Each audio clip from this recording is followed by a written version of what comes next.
Put me on the Daily Mail. Can I throw a thesis in there real quick? The easiest way to solve your wealth guilt is to give away your fucking money, you dolt. You know? Give all of it away. That was the one. There was one. The part with Edmund McMillan just made me fucking hate Edmund McMillan even more than I already kind of do.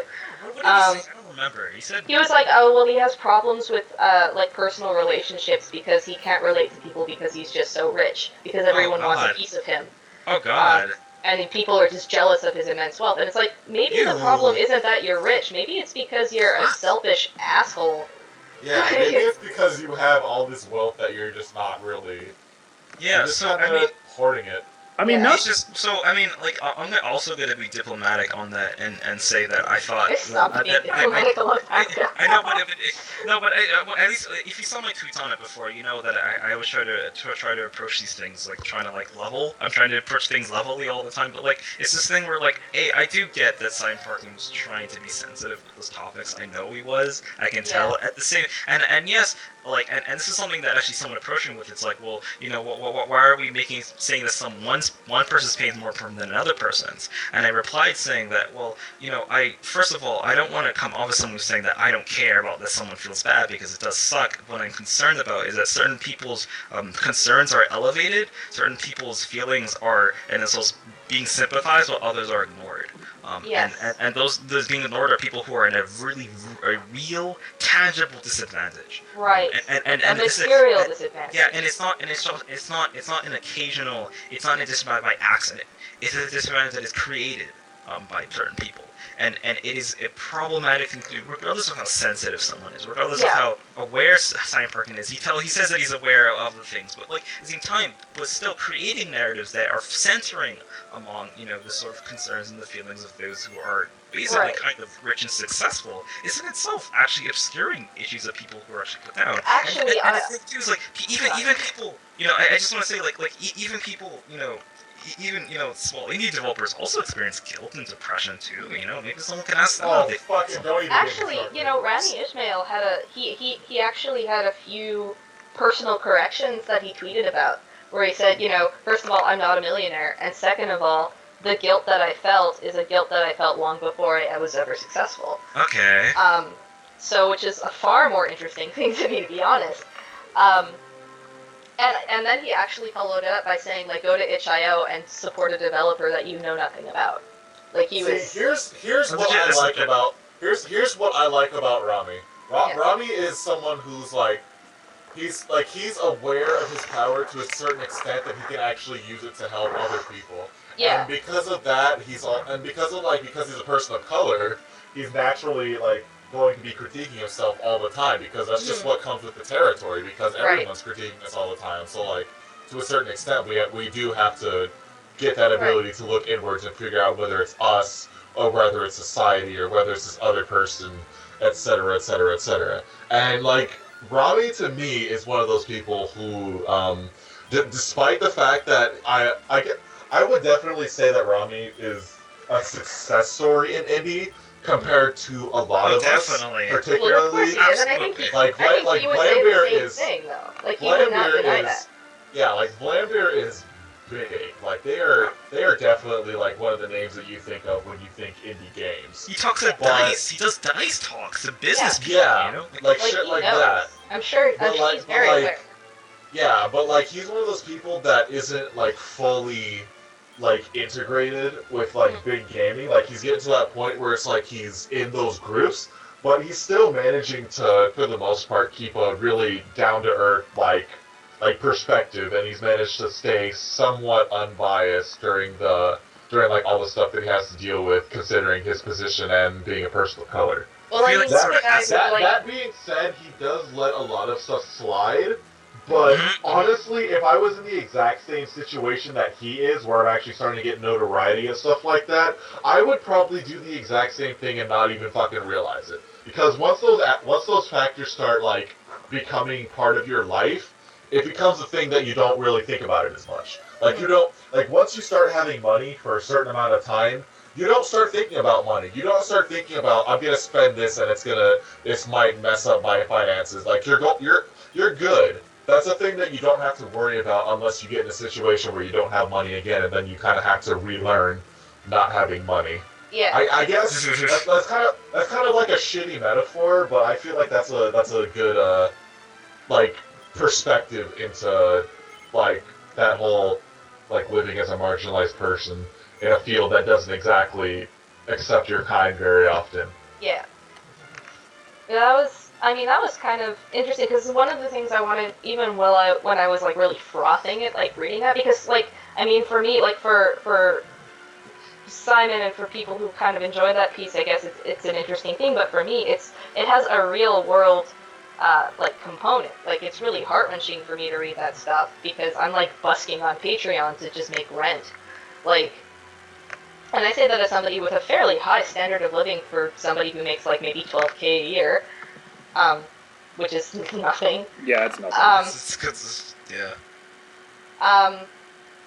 So like for me, like when I read articles like that, like I burst into tears almost every single time. I can't deal with it. It's just it's rooted too deeply in all the things that frustrate me in my daily life, and having to see friends who are in far worse positions than me. Because the area where they live in just does not have the social safety net to take care of them, so they're at much higher risk than I am, and it's heartbreaking to see that stuff. And then we invest in these specific kinds of narratives about like wealthy figureheads, this sort of weird admiration of the upper classes that goes on. So that's why but one thing that I wanted to make sure of when I was yelling about that was this isn't about any particular person, maybe Edmund, but it's not. But it wasn't really about any of those figures as individuals so much as more the dynamic at play, more like the sort of ideology that was kind of inherent in that particular article, and the fact that there was so much about the effects of the sort of the influences of capital that were left unsaid by that, and how an incomplete article like that actually does the probably unintentional but insidious work of like justifying this like the idealization of poverty, like poverty is a virtue. Yeah. Yeah, but you know what, and the thing that's frustrating to me is that what you call the sort of idealization of the wealthy figurehead is a historical. This is one that's existed for a long time, and this is just running that same train over and over again. It's just putting on that same truck, and that's what's really frustrating to me. It had this here we go again, like Protestant found the undertone. balls of light. This weird Protestant undertone of money doesn't really make you happy. Oh, nice, good job. Nice. Money doesn't really make you happy, and so admiration of the the sensitive, sad, lonely, wealthy person, but also denigration of the folly of the pursuit of any kind of wealth or resource, which is like essential to the livelihoods of people who are like really like materially disaffected by the structures of capital, which I just found like. I know it wasn't the intent, but it came off as tone deaf and condescending. Yeah. So yeah, it's just like I just want to say something just sort of similar. I remember reading that piece on that Owen Good piece on Polygon about it was an odd piece because it was talking about a study. I don't remember if people remember this. It was a study about how playing as it's particularly black characters, really weird, but playing as African American characters makes sort of puts someone towards racist tendencies, and the article never seemed to make the connection that it's because there are violent roles, right? This is something that's common, right? But the article never made that connection very strongly, which is weird. So it ended up coming off as a sort of like what Maddie Bryce called the sort of dark side of diversity, the sort of like, oh, this is a problem in diversity, right? And I remember Maddox, I remember they were talking about it, and they said how it's actually very similar to conversations. This is why I don't mind when white people say a thing, because like, oh, that's actually like an interesting thing. When Maddox said how it's actually very similar to conversations in the 20th century, in the 70s, about black people getting homes in suburban areas, of what's going to happen when black people get homes. Oh God, they're coming to our area, and it's this thing where that was also frustrating to me because, again, it was this thing of games journalism perpetuating the same narratives about people. It's just pushing the same things that have existed in journals for a long time. The fetishization of the lust of capital is in itself a narrative that existed for way too long, and that's just Simon Parkin just continuing that, and that's frustrating. That is frustrating. It was frustrating, and it's frustrating in part because Simon Parkin is somebody who, generally speaking, I respect, and who's somebody who has the opportunity by sort of dint of his place in society, and also through hard work. He's perfectly aware of his own sort of social privileges, but he also works quite hard, and he tries to do a job of distilling these kinds of questions and these preoccupations for a mainstream audience and communicating certain ideas that are maybe considered niche to wider diversity of people. So I tend to appreciate what he's trying to do, but I just think in this particular case, he didn't do such a great job at translating those things. Okay. I felt like I'm not sure how good of a job he did. I'm not sure because I feel like where it came out in the parentheses, it came out in the brackets. It came out in the end clauses. It was like there were a few lines where he seemed to sort of acknowledge those structures at work, but they were such throwaway that they seem sort of peripheral when they feel like they should have been central. Yeah. So and it seemed more like he was writing these what was a profile piece on a variety of well-known developers, so that we could better understand and relate to them. I will say this: I have literally not read a single Polygon article in 2 months. This was actually I have talked about multiple times about how I'm just kind of stopped reading Polygon articles.